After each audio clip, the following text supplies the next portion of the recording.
Welcome back to the Change Physician Podcast. I'm your host, Dr. Melissa Cady, joined by my co-host, Dr. Kevin Cuccaro, with our returning guest, Dr. Kaleb Redden. Thank you for joining us today. Hey guys, thanks so much for having me. It's a privilege to be back. Awesome. Well, of course, we had to come back to this topic about how to stay fit or become fit as a physician. We kind of dove into it just a little bit, but I guess the question I have for you just starting off is let's just lay it out there. What is your belief, or we don't have to have exact numbers, but I think we all kind of have a gestalt about this, but what percentage of physicians do you feel like are fit out there? Oh, it's dismal.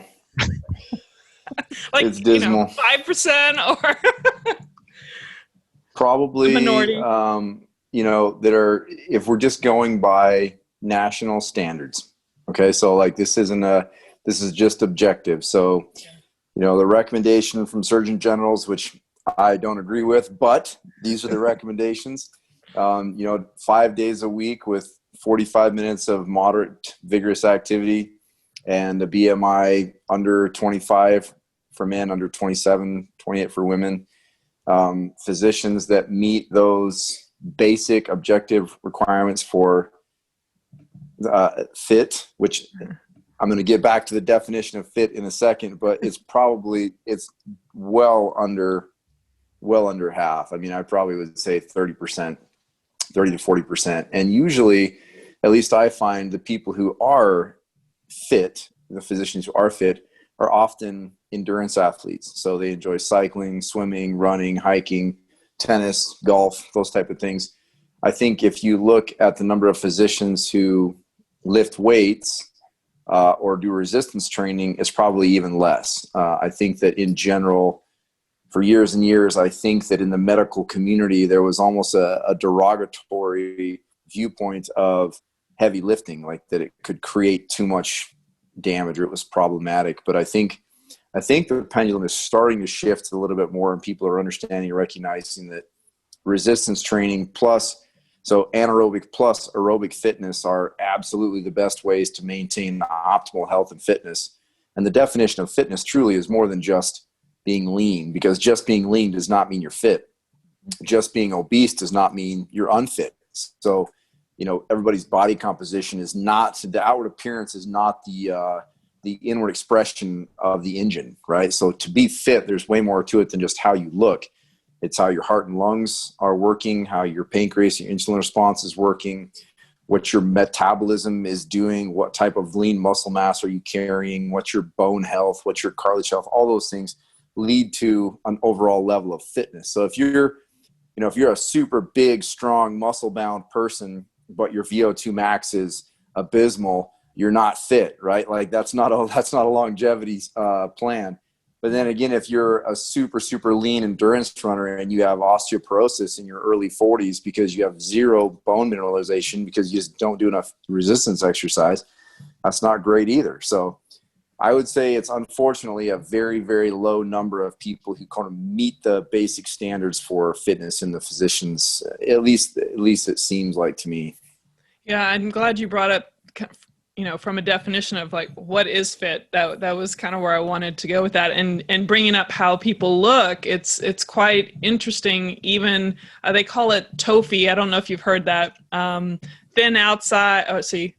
Thin outside, fat inside. Fat inside. Mm-hmm. Yeah, and they did CT scans of people and showed the percentage of their fat, even though they looked thin on the outside. And I know, just from personal experience and how people's perception, I know when I'm in better shape, and you've talked about that in the previous interview, like you've had these ups and downs in your fitness levels, and I sensed it, knew it as well when I was going through these changes. And people on the outside, sometimes when you were probably maybe the unhealthiest or weren't your fittest, people perceived you because of sometimes just a certain look that you are super fit. And so it can be very, it can really distract you, just the visual aspect of it. Of course, you can see muscles and whatnot, but if people are putting bad fuel in them all the time, and those are things that I think people underestimate.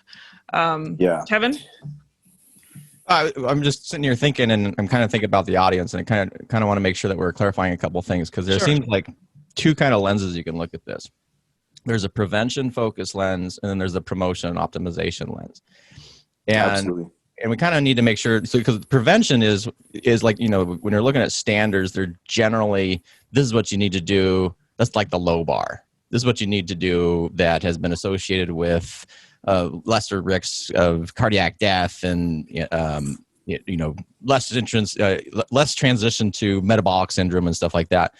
But then on the other side, there's the optimization kind of lens, which I think maybe is what you're focused on a little bit about, Kaleb, is because just because you're meeting the minimum doesn't mean that you are progressing to what your optimum can be. Absolutely. And so I just want to make sure that we start with what can you do as a minimum, just to make sure that you're kind of staying at a baseline, and then when we can move into how can we optimize that. Like once you've already started to establish this habit, which some people may not have. I mean, medical school, residency, life, kids, gets crazy. And we all have the same number of hours in the day, but sometimes people forget that and lose them somewhere. But move from that prevention to, and then how could you then start from that kind of foundation into an optimization program? Yeah, I think that you're spot on. Like there's a big difference. And in the world that I live in, I have a foot in each end of the pool, right? So I have high level, elite level athletes that come and see me for human optimization and performance optimization. And they are high achievers. And, I'm taking care of that group of people. And then I'm also on the other end trying to work with people to just change lifestyle to be healthier, right? So improve your physical fitness to improve your overall health. And those two worlds at some point, like the Venn diagram, at some point they overlap a little bit, but on both ends of the spectrum, it can be very deleterious to your health. I mean, I've got runners who are runners. Oh, I don't want to single out any one type of athlete, but each athlete comes with their own inherent risk. So runners end up with stress fractures, female athlete triad, relative energy deficiency in sport, the performance anxiety, like they take it way too far to one side of that spectrum, right? Or power lifters who are so big and so strong that they're blowing up tendons, you know what I mean? Or their cholesterol levels and their CBC, like their blood panels are a wreck, but they look amazing. They're huge, right? And then I've got the other end of the people who are, who are incredibly unhealthy, and I'm just trying to get them to move, just trying to work on limiting sugary drinks, and just, there's a huge disparity between the two. But I really hope that the medical world and the fitness world eventually evolve and become just one avenue. And maybe it's a spectrum, so not everybody wants to be an elite Olympian, but everyone should have the goal to be active and healthy. And I think that I'm trying to play in both worlds and bring those together. But I think that you make a really good point that, we all have 24 hours in a day.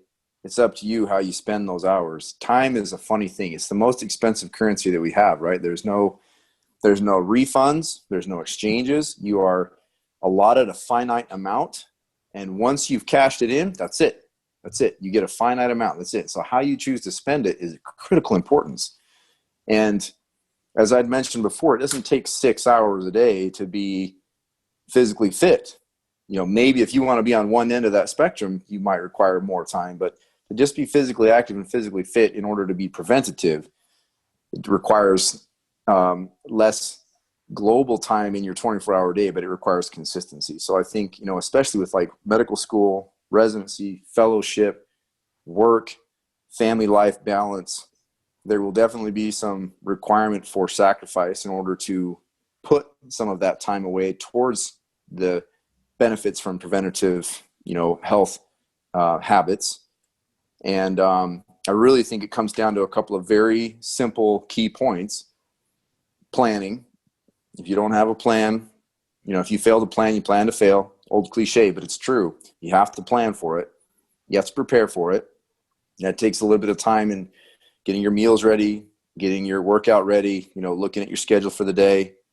You have to commit to it, because commitment and dedication are going to outweigh motivation and inspiration 10 out of 10 times. You're going to wake up in the morning at 5 a.m. You're not going to have motivation, inspiration, but then consistency. Like it just has to be consistent. Choices that are made daily lead to yearly changes.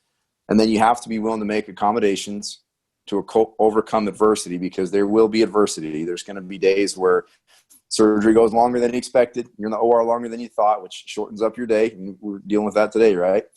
But those are some very key components that no matter what end of that spectrum that you're on, whether you're human optimization or just preventative and trying to improve health, those key elements, I think, are global across the board important. Yeah. Speaking of these, ideas of being planning and really preparing things, I guess I always try to remember, I tell people that they should put it on their to-do list. Most people have a little to-do list, and I've always put W/O, like that's my, it's on there. Like it's got to be checked. And more times than not, I'm doing it on my to-do list, and it's always at the top of that list. But there's also that, being creative because of the adversity or challenges that come through the day. Accommodations. Yeah, you accommodate what's going on. And for me, if I do have a long day, maybe I decide I'm going to convert it into time with my husband walking in the neighborhood. It may not be the same kind of workout, but I'm going to, get two things done at once, spend some quality time with my husband, and he gets some exercise with me. So that's one way that you can adapt it, and may not have been my initial plan. Or I can shorten it with more intensity and not have as long of one, or I can go into the workout with just the intention of doing 5 minutes. And we all know you start doing 5 minutes, and most of the time you can do something more than that, and you'll actually have a little more energy to do something else. But any hacks, as far as, the adaptability part, the things that people can do because the consistency is the most important. It requires that adaptability because not every day is the same. Are the little things that you tell people that help them with just moving and doing something with consistency? Yeah, I think that a big part of it is your reason why. I think that's where it starts. Why, as a physician, you understand, or I think that most physicians understand, most people in healthcare understand that physical activity is important. Yeah. They understand that fuel is important. They may understand that while they're sitting in a line at a fast food restaurant, getting their quick, bag of choke and puke because they didn't prepare meals. They didn't have the time to get the things, or they're at the carb tray in residency because they are working 28-hour shifts and they're tired and it went longer than they expected. And so they're there and they're eating donuts because that's all that's available, right? Or they didn't get their workout in because they ended up being late at work and the gym closed, right? So I think that understanding why you're doing it helps, because when you have a good reason why you're trying to be fit and trying to exercise, it makes it easier to accomplish the goal. So understanding why you're doing it for your family, doing it for your health, whether it's aesthetics, you want to look different, you got a wedding coming up or a cruise coming up, or you set some goal, like there's some reason that you're trying to maintain that accountability. That's important. I think that the small changes that I make are to bring your workout with you, especially for physicians, because your schedule is not always going to be, just when you look in the morning and you see, I've got these patients to see today, something happens and you end up staying longer at the office than you expected, or the surgery goes longer than you expected, or we all understand that that's what our lives are like. So bringing your workout with you. So, rubber bands are easy to throw in your bag, and you can get a full body workout with one rubber band, or walking around and finding heavy things to lift. Like there's the water jugs. Every clinic I've ever been to has a water jug, fountain clean thing, like the big Culligan water jugs. Those are 5 gallons worth of water. That's heavy. You can do a whole workout with just one of those water jugs, right? Pandemic pump right there. So I think being insightful and understanding that I need to take some equipment with me, even if it's just that I got a jump rope and I'm going to spend the next 90 seconds doing as many, skipping a rope as much as I can. Like, because there's going to be days where your workouts just aren't going to be, there's not going to be as much time for it just because of the other requirements that you have. And you don't want to sacrifice other things like family time, or whatever it may be to get that in. So being able to, bring your workout with you. Take the stairs in the hospital. Every hospital I've ever been to has stairs. Take the stairs, do 15 minutes stairs, and at least you're getting something in there. So I try to tell people, don't skip. Like, even if you feel like you've only got 10 or 15 minutes, even 90 seconds has been proven.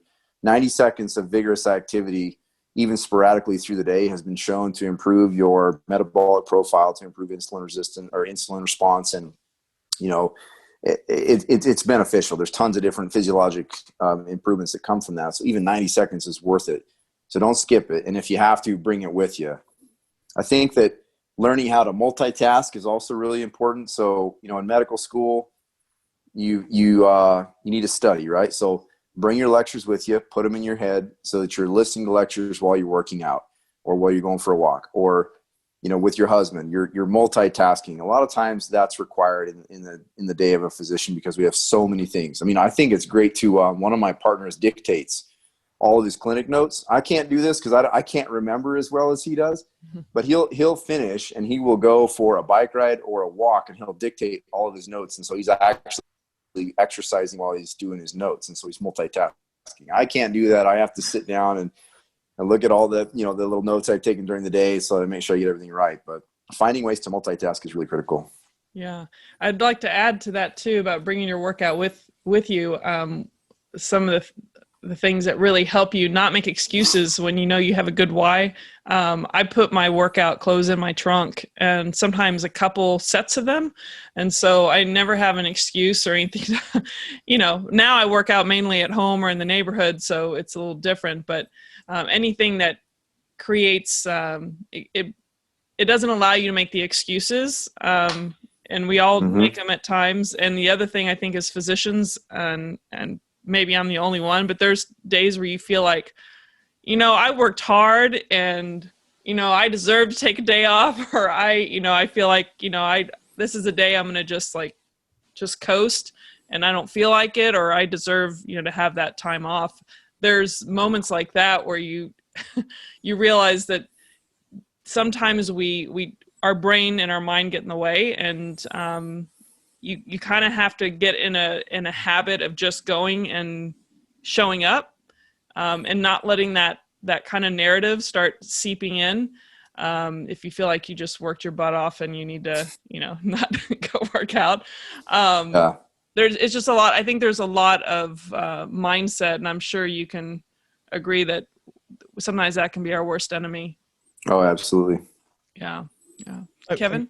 Yeah, I'm kind of hearing a bunch of different things here, and I'm trying to pull out some critical factors, right? So I want to rehone in one thing that you said, Kaleb, in your first interview, which I think is important to emphasize, is you're fit, but you also have found ways to compress your workout and be consistent with your workout. So you're not fit because, like you said, you're working 6 hours a day. You're fit because you've optimized your day with your workout, meaning you, if I'm remembering correctly, you work out about an hour a day, which is not an astronomical sum. People can generally figure out, or at least carve out 1 hour per day and say, this is the hour that I'm going to work out. Now that hour may shrink or grow, and that comes into that adaptability profile.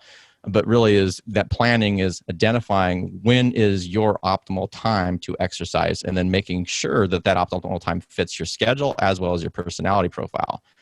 Because, some people are morning people. There was a time, I'm probably the least bit out of anybody in this thing, guys, on the, who are watching this here. So I'm listening to this going, what do I need to know? These guys are like, oh, you just need to have this and da-da-da-da-da, because they're pros. Me being the basic guy. And something, but there's a time when you're if you have a problem with the why or willpower, a lot of times is just this going to be the first thing in the morning. So you get it out of the way so that you don't think about it. Because if you are a procrastinator, like maybe some of us are, and you say, well, I'll do it in the afternoon, all of a sudden the excuses come up. So it comes to plan that particular hour in the morning. or like you did was lunch. I'm assuming lunch was probably an optimal time for you to exercise, but when is it at your peak? The other thing that both of you have said or suggested, which I'm just going to kind of align it with kind of what the research says, is about preloading decisions. Is this planning part is if you actually say, and this has actually been demonstrated, if you write it down, when it's blank, I will blank, that preloads a decision, which has been shown to have about a 50% increase in behavioral modification simply by using that statement. And because what you've done is, preloaded. So being able to identify when it's lunchtime, I'm going to exercise. That would be one other thing that you can add into it. And then the adaptability portion, you guys both, we have to be planning on adaptability. I'm thinking, okay, well, if you have this normal workout that you're doing, you're going to say, well, at lunch, I'm going to do X on the treadmill plus this. I'm going to, do 3 lifts that are going to cover my body. And then if you find that time has been winnowed down because of duration in the OR, those long surgeons that, you can't hurry them up and they can't get any faster for you, or someone in clinic's coming late, then the adaptability comes as you still have that hour. It's like, well, if I only have a half an hour, what can I do in the space? Because something is better than nothing. Mm-hmm. And then the last part, Kaleb, you were mentioning about taking the stairs, and that brings in this idea of NEAT therapy, non-exercise activity thermogenesis, where it's just increasing little pieces of activity throughout your course of your day, taking the stairs instead of the elevator, walking instead of, I'm trying to think of something from your, parking farther in the parking lot than close to the thing. And those are all little teeny pieces that each and every one of us can adapt no matter what your fitness level, and moves you on that pathway. 100%. I think that's what saved me in residency. I think first and second year, third year and fellowship were a little bit different because it's a little bit, you have a little bit more control over your schedule at the end of your residency. But in first and second year of residency, there were definitely days where my entire workout was literally just walking up and down the stairs in the hospital, 10th floor and back, 10th floor and back. And I just had to be okay with that's as good as I can do today. It's the best I can do today. It's 100% effort, and it's the best I can do today. Tomorrow, I might have a better day. The day after that, it might be worse, but today I'm going to give my level best, and it might just be doing air squats at every platform and doing stairs, taking a shower and changing my scrubs, got my beeper on my side. I think absolutely that principle of non-exercise thermogenesis is critical. And people, you have to make a conscious decision to do that, because if it seems hard, you should do it. If it scares you, you should do it. If it seems uncomfortable, you should do it. Comfort and complacency are that's the sword in the heart of improvement. Yeah. And then just listen to you talk again. I'm kind of struck at you. Both of you guys are avid exercisers and have been for a number of years. I think you both had fitness careers before you went into medical school. 8 weeks. 8 weeks of. Oh, you mean like the competition stuff, or? Well, you were in competition. Was that before medical school or after medical school for you? That was after medical school. Okay, but I knew you had something beforehand as well. So you guys have this consistency already, and again, noticing how you talk as people who are well honed exercisers.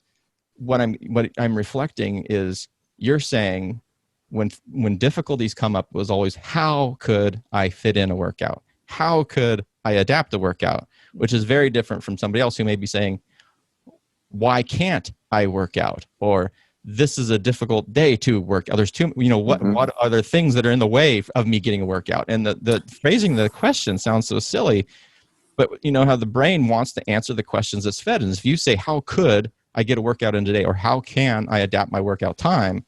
Your brain's going to supply a much different answer than saying, why can't I work out? Well, of course you can't work out because you got this and you got this and you got this and you got this. I'm such a great brain. I'm helping you out here. That's the wrong stuff, but you gave it the wrong food. You shouldn't feed that stuff into your brain. Yep. Yeah. That's an all or nothing mindset that is very constrictive. And I think this whole idea of, it's almost like an avoidance of pain.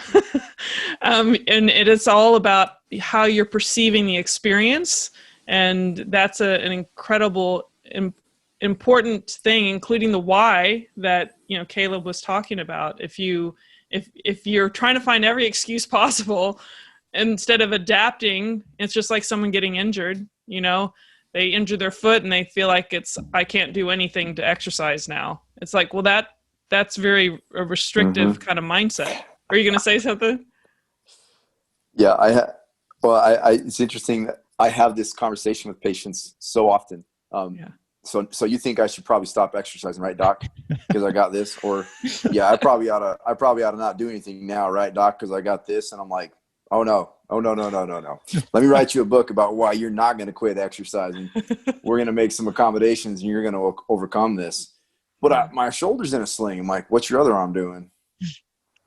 Well, it's fine. Exactly. So what we're going to do is, and I go through that conversation with patients every single day. And I think it goes with colleagues and physicians too. Like, you stubbed your toe, you can still do a hand bike, right? You can still do lateral raises. You could still, there's all these things, right? So if there's a will, there's a way. And if there's an intention, there's going to be, you decide excuses or results, you decide. And whether you believe you can or whether you believe you can, you're right. And so changing that viewpoint of, instead of how can I work out today, it's like, how can I not? Like, what do I have to change in order to make this happen? And I think that, perhaps for Melissa and I, like, working out and exercise is a hobby, is a lifestyle, is, something we enjoy doing. So, like, on a Friday night, I would rather go to the gym than go to the movies or go to a fancy restaurant. I would much rather go slumming around with my meathead buddies at the gym on Friday night than go to a ballet or something like that, right? So it's something that I enjoy doing. So that makes it easier for me, right? So people think, oh, because you like it, it's easier for you. But there's that's not the case. Like, we still have the same constraints, 24 hours, other responsibilities. It's not easier. It just becomes more of a priority for me. And I think that another thing that people misunderstand is fitness. Exercise is definitely important. It's a huge component of being fit, but an even larger part is, the holistic approach to fitness, which includes the fuel, the recovery, the sleep, the level of stress, hormone balance.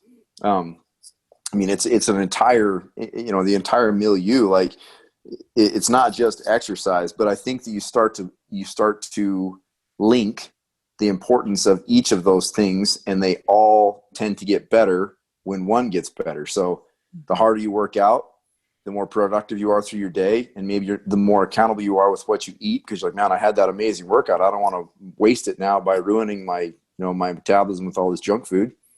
And then you're wiped out at the end of the night, and you sleep a lot better because you do, right? You're more tired, and then you have these endorphins, your mood's better, so your stress level's lower, like immune system's improved. All of these things improve even by just improving one of those aspects of your life. So sometimes I feel like I just get people to just try, right? So just use the stairs, park further away. Instead of drinking a Pepsi every single day, let's just switch to Diet Pepsi this week. And then next week, let's go from one every day to one every other day. Like, very small changes lead to very small choices lead to such huge changes. And I think in medicine, a lot of times, and with physicians, we get sort of caught up on this, we overthink things too much. It just make a simple choice, just make a simple commitment every day to be a little bit better than you were yesterday on something like work out or your meals or your sleep or, whatever it may be. Get your charts done on time, make the phone calls, get the emails, like, just pick one thing and just chop away at it, a little bit at a time. And eventually the things that you really enjoy, you'll get better at. So you'll find out that, hey, actually, I kind of like leg day. That's pretty all right. I like what that makes me feel. And so then the next week, leg day gets even better. Yeah. You made me think of a couple things of this part of the social anchor, your buddies on Friday going to the gym. There's a component, especially for those that have a hard time and just on their own from habit over the years. Maybe they hadn't been working out at all. This, like, CrossFit's an example. Of course, Unfortunately, people are very naive to working out and don't understand delayed onset muscle soreness, or if they go too fast, too much, the body's not adapted well, they could injure themselves. And really listening and understanding their body when they're distracted by the social interaction, or just because people watching you and you just want to do what everyone else is doing. But nowadays it's probably not as much of that with the whole, pandemic era, but even Peloton, like I'm noticing physicians online in groups that are really digging it, and there's a social interaction. So I guess I bring it up for physicians that are really struggling maybe to just get started, and if they can find someone they like, or maybe try something new like Peloton, or I'm not promoting anything in particular, but there's some power in that to create an association of positivity with fitness or exercise, and accountability too, right? So I mean, unfortunately I don't have the opportunity to work out with buddies anymore just because my schedule is crazy. So my Friday night workouts with my friends, that's a thing of the past. That's that's 15 years ago. But but I do think you're absolutely correct that there is a lot of social anxiety that revolves around fitness. I mean, there's lots of studies that talk about that, and people will have preconceived notions about what is or isn't acceptable, and it can be pretty daunting and intimidating, but there's something for everyone. There's a way for you to find, your form of exercise that you enjoy. And I think that that's critical. Like, I think, a good mix between resistance exercise and aerobic exercise is important for everyone, but not everybody likes lifting weights. Not everybody likes delayed onset muscle soreness. Not everybody likes going for 4-hour Peloton rides. You know what I mean? But you can find something. And so I think that that's important too, is understanding what your goal is, what you enjoy, and what what is available to you, and what type of accommodations you need to make in order to be successful. Yeah. And it's okay as a physician not to understand how to work out or know what to do. I think there's this, of course you see everything on the TV. It says, ask your physician about this, nutrition and fitness. And I'm like, okay, the things you don't learn in medical school. I mean, I think it's okay to just let physicians know it's all right to ask for help, to, get help with your own fitness and be guided. Kevin, 100%.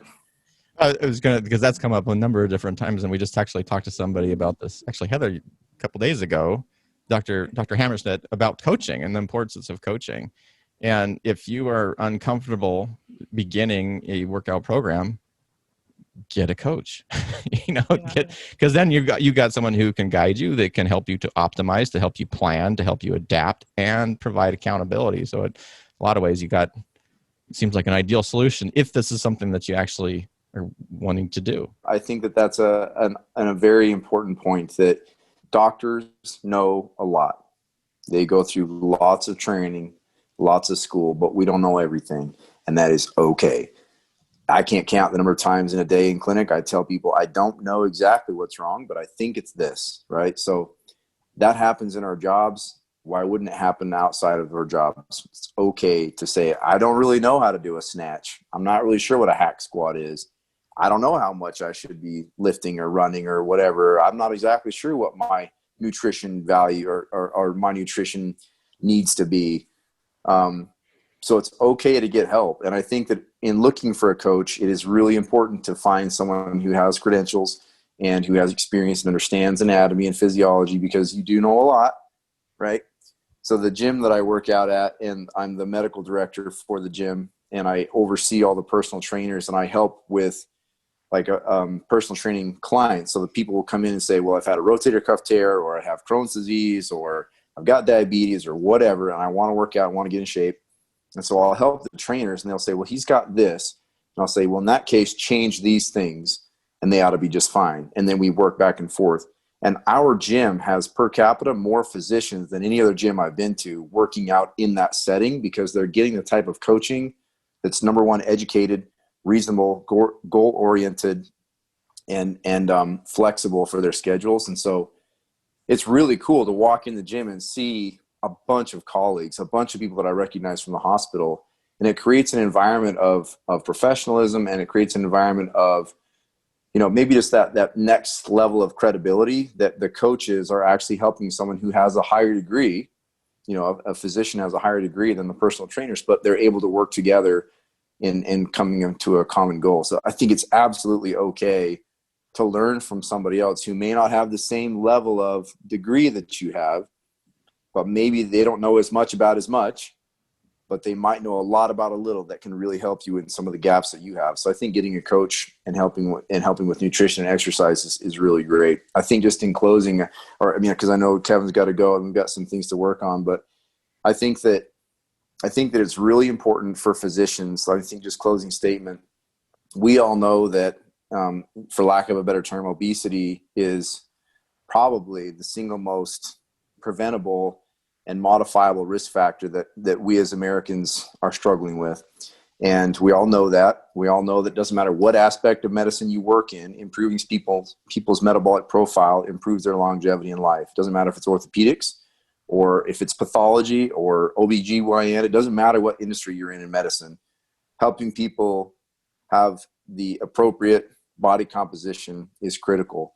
And it is really difficult for patients to accept the information from a physician when they don't feel like the physician believes it themselves or lives the lifestyle. And I've seen this, and I'm not pointing fingers or casting dispersions, but if a doctor smokes and tells you to quit smoking, you're not going to listen to him because you're like, that doc's telling me to stop smoking, but he's smoking and he doesn't really believe it. I don't really think what he's saying is real or true.